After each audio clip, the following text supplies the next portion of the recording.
It's a stampede! Stampede! Hi friends, welcome back to my channel and my ongoing quest to review every single movie Robin Williams has ever made. Today I have a very special guest with me, the hunter from Jumanji. Except I'm anti-gun. True. So what would I carry around? A baguette. This is actually my boyfriend Elliot. First appearance on the channel. Today we're talking about 1995's child horror comedy, Jumanji, directed by Joe Johnston of Honey, I Shrunk the Kids and Jurassic Park 3, the worst Jurassic Park. Jumanji stars Robin Williams as Alan Parrish. He's a boy sucked into the board game Jumanji in 1969 who reemerges 26 years later, totally feral. Feral as in feral, definitely. This movie stars Kirsten Dunst, Bonnie Hunt, David Alan Grier, Bradley Pierce, Jonathan Hyde, and Patricia Clarkson. They have to find Sarah and finish the game and save the town of New Hampshire. The town of New Hampshire, that's a state. How do they even find Sarah? They go to her house and hope for the best. They're like, this person lived here 26 years ago, let's cross our fingers and hope she still lives here. It just sounds and like of course she my does. hometown. Like, they just never leave. As you all know, this is a movie I've been very scared to watch. This movie scared me horribly as a child, which was one of the first things that we talked about, which is how we got to this point. You loved this movie growing up, Oh right? yeah. I grew up with it. And you I've were watched not, it multiple times. you were never scared by this. No. What? Seeing it now probably scares me more, honestly. It's so scary. The first like 15 minutes are so pants-pissingly terrifying. That's the scariest part, definitely. Like if I line this up with Sinister 2, I'm more scared by this. If they just change around the soundtrack a little bit, imagine It's like the Apple, like when you like go and do Movie Maker, and Yeah. they do like the pre-made one for you. What if you put Jumanji into the horror one? I bet it would. There's a lot of interesting fun facts and history and background for this movie. TriStar Pictures agreed to finance the film only on the condition that Robin Williams was the lead, but he turned down the role after he read the first script. He only accepted after they did extensive rewrites, and $15 million of the budget was just his salary alone. What was the first one like? I Now don't I'm know. curious. Was it even worse? He also said he accepted the film because it reminded him of the lonely mansion childhood that he had, where he grew up in a mansion similar to this. It was like very big and empty, and it was just like him by himself. I wonder if he played that, you know, like, Mom, Dad, I'm home, like that. Like it probably came from like some. It some probably internal... did. He said something about the dad in this reminding him a lot of his relationship with his father too. Like every role he takes, he's like, this reminded me of my bad relationship with my dad. He also said that he felt like he had a special obligation as like a family man and an actor to choose films that were like fun and not violent like this, but like there's still a gun-carrying main character. He's so mean. He's like so rude throughout the entire first part. They fully give a man from 1900 with no identification a massive assault rifle. And where's the lie? For gold. They don't even know where it came from. They're like, we don't know where this is from. But those could be it's some Chuck E. Cheese tokens. And they're just like, shit, here you go. The director had reservations over casting Robin because he was like, ooh, he's not going to adhere to the script, he's going to want to improvise. They mostly did the scenes like as they were supposed to be written. He and Bonnie Hunt did improvise a couple of times, which I think you can kind of tell. They had a good vibe going on. Tom Hanks was actually the first choice to play Alan Parrish after Robin turned down the role, and Bryan Cranston was also considered for this part, which, knowing how feral Bryan Cranston can be, that would have been interesting. The special effects, which I have some thoughts on, were a mix of puppetry, animatronics, and two brand new ILM computer programs that were developed like specifically for this film to create realistic hair and expressions on the animals, which if you've seen what the monkeys look like in this movie, that's a laugh. Literally what I commented on too. I was Monkeys like, what look if there like was just shit. too much animation so they couldn't deal with the hair? Robin was like quoted on saying that like some of the scenes in this was like acting on LSD because there was like nothing there. They didn't even have like the green screen animals like back in the day, so there was nothing to play. There's literally nothing there. Bradley Pierce, that played the son Peter, underwent 3.5 hours of prosthetic makeup application daily for a period of 2.5 months to film the scenes where he's transformed into a monkey, which is like only the last like 25 minutes. Because I always have to have like kind, gentle Robin Williams facts in these.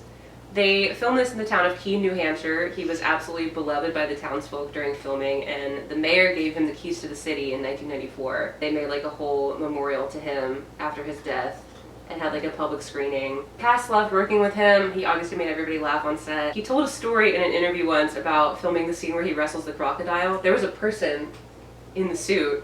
No. And he said that one time he thumped the crocodile with his suit and he heard, "Hey!" from like his... I'm still in here. Like... My notes just say over and over, why is it so scary? This is a horror movie. The scariest scenes that I remember, I have only seen this movie sort of in passing, because I would watch a scene and then be like, no, I can't do this. Him getting sucked into the board game is easily the most terrifying scene I've seen on a screen this year. I think it's where Sarah's screaming. Yeah, I mean, that helps. First reveal of the lion in the shadows is fucking scary. The spiders. The spiders are scary. The spiders. The stampede used to scare me. I don't know why. Something about that elephant. Monkeys are not scary at all. I'd be their friend. How'd they get on that motorcycle? Right? I need something showing what the town was going through. Never mind. They were all looting. Yeah, we saw them all looting. The logical response to a bunch of elephants and zebras running through your street is to start looting the supercenter. I'm sorry. The Sirs Save-A-Lot? Is it? Sir Save. Give me to the Sirs Save-A-Lot. They have kayaks. Kayaks, paint, toys, mannequins, What's in those tires, tanks? gas. Yeah. I had a hard time, I guess, watching this as an adult, being more scared by it, because there's a couple of moments where the animatronics do look really good. The animatronics look better than the CGI 1,000% of the time. There are a couple of times, especially with the crocodile, had like mega Rainforest Cafe vibes. Maybe this is because I spent so much time in the Rainforest Cafe in college. I've never been there. You've never been? I've walked by it, so I So you understand. know, but you've never been immersed in Yeah, the culture. yeah, You've never had a taken it volcano in. cake brought to your table. There's no volcanoes in Jumanji. No. No Damn, volcanoes. there's really not. Fuck the earthquake. Right. Give me a volcano. That's so San Francisco. Where's the malaria in this? Well, maybe that's what's happening to everybody when they're getting bit by the mosquitoes. We didn't see enough of the mosquitoes. I know. They were there and then they were gone. They buzz around the house and they're like, "See ya," and then they're like, 50 people have dropped dead, and then it's never brought up again. I just realized that. And then the car wreck where they're saving that woman. Yes, like- she just like swerves off the road and they're like, "This is the 50th person today." Yeah. 50 people in a day in this like sleepy town where everything is And then closed. people are looting still at the back. What are these monkeys' murder count? Do you think people died? Somebody had 50 to die. people. Well, I mean, I guess if it all resets at the end, it didn't even really, like, all this was Oh. for naught, basically. Everybody in this movie does a good job. Good cast. It's a good Robin performance. He switches from feral to, like, super childlike and endearing to sadistic and evil and intimidating and scary. To, like, his character goes on a whole journey. He does a great job of conveying it. Like, you can tell that he had, like, a ton of fun doing this. Bonnie Hunt is awesome in this. Yes. She was funny. Bonnie Hunt's character in this is every woman on Instagram now. She's literally a psychic, not going by her name anymore. She goes- living in the same house. She goes, "Ignore him, honey, he's a Libra." She's got the earrings and the dress, like, Oh yeah. and she's a psychic with a different name. The dress definitely sells it. I have those shoes in my closet, I'm almost sure of it. I should have dressed like that. Dang. I didn't know. I'm going into this You blind. didn't. I was like, I can't be feral Robin Williams. I Good. I don't have a little green leaf hat. I would say you don't have enough leaves. I would need the leaf Or a hat. turtle shell. The ending of this is a miss for me. They beat the game, and the characters that have had sexual tension for the whole time sort of, like, they're about to kiss and then they don't, and, like, everything gets sucked back to the game, and then it just jumps back to when they were kids in the 60s, and, like, the whole timeline is erased, but they still have their adult trauma brains. When you said sexual tension, at first I just thought of the shoemaker and Alan for some reason. They have just like there's love there. The you know? shoemaker who There's didn't love there. age. He was funny. That guy was funny. He does become a cop, which is unfortunate, but He has a line that fixes it. I feel like. he said I should have been a fireman. So at least he knows. Oh my! And then the ending. They try to drown the game in the 60s, and it washes up on the beach in France. Now it's going to become a horror French film. Jumanji.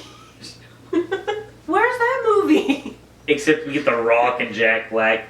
I mean, no offense to him, but I remember when that movie came out and everybody was like, "You're not making it." They were so angry I know. because Robin was So dead.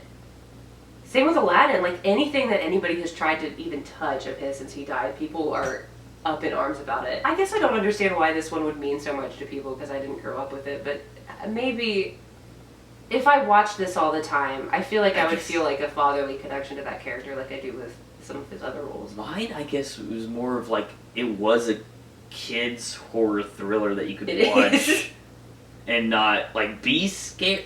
Not be scared. Well, listen, Robin wouldn't even let his kids watch this because he said it was too scary. I'm like, everyone I've talked to this week is like, yes, that is a scary film. You just must be a hard ass or something. I don't know. I'm the only person who's been like, no, I still won't watch it until now.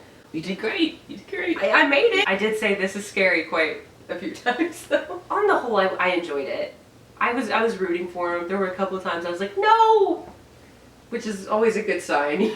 I just wish that it wasn't so hard for them to keep track of that damn actual board game. Movie would have been over a lot faster. Oh, honestly, what was it? The Pelican. The Pelican took it. That took some time. time. It floats down a river like 8 different times. Oh, yeah. Jumanji did really well at the box office. It opened at #1 and earned $105 million in North America. Had a worldwide gross of $262 million. Generally, this was thought to be mostly because Robin Williams was the star. It did get generally like mixed reviews. I would say almost trending more negative. Yeah. Roger Ebert gave it 1.5 out of 4 stars. He questioned the decision to rate the film PG rather than PG-13.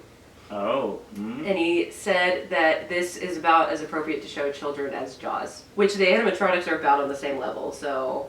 Do they mean as like horror wise? Yeah, just that it was like so scary. Honestly, I never thought it was scary as a kid. I don't know. I don't think it should be rated PG-13, but I understand like maybe marketing it more towards like I feel like some tweens and like Zathura, the unofficial twin sister of Jumanji. I feel like was like more marketed to like 10, 11, 12 like older kids. That's Jumanji too. I saw this when I was 6. Some of the reviews also said that the role of Alan Parrish was not a challenge for Robin, and a critic for the Baltimore Sun wrote that the film somehow managed to make him uninteresting, which I would disagree with. Like, I felt like I was able to see his character go on a journey. Like, it's not his most groundbreaking performance or anything, but it's got substance to it. If you think about it, he's been in the jungle for 26 years. He had that childlike presence, and I feel like he lost that somewhere. He became a dad, and it was just like, yeah, it's very good. I was like, wait a second. Now that I'm thinking about it, He has an arc that he follows. I think this was also just a lot of the time where if Robin wasn't being, like, funny, classic Robin, people were like, I don't want this. A lot of monkey seat. Oh my god. That was funny, though. When they're trying to take the cop car, and he's like, ooh. You did pretty good. You can do that again? I'm good at monkey noises. You know I do these. This is how I cope with stress. I'm like, you gotta get into it. There you go. I feel like Joe's jungle should start throwing Just wait for the vine to come in and swing out. Yeah. That's your best exit. If you have not seen Jumanji before, or if you just want to watch it again, it's available to rent in all the usual places. Prime, YouTube, Google, Vudu. Next week, I'll be looking at another one I'm very excited about that I've never seen before, The Birdcage, which is Robin's second entry into queer culture. You've not seen The Birdcage? No! What? I love that movie. I mean, I know he's gay in it. That's all I need. How do I exit this? I don't have a vine to swing out on. I feel like I just did a group therapy session. Like, I feel like I should start a Jumanji survivor support group. There's more to this movie than meets the eye. That's different. That's Transformers. That's it. That's the out. Roll out. Thanks for joining us for this Transformers review. Autobots roll out.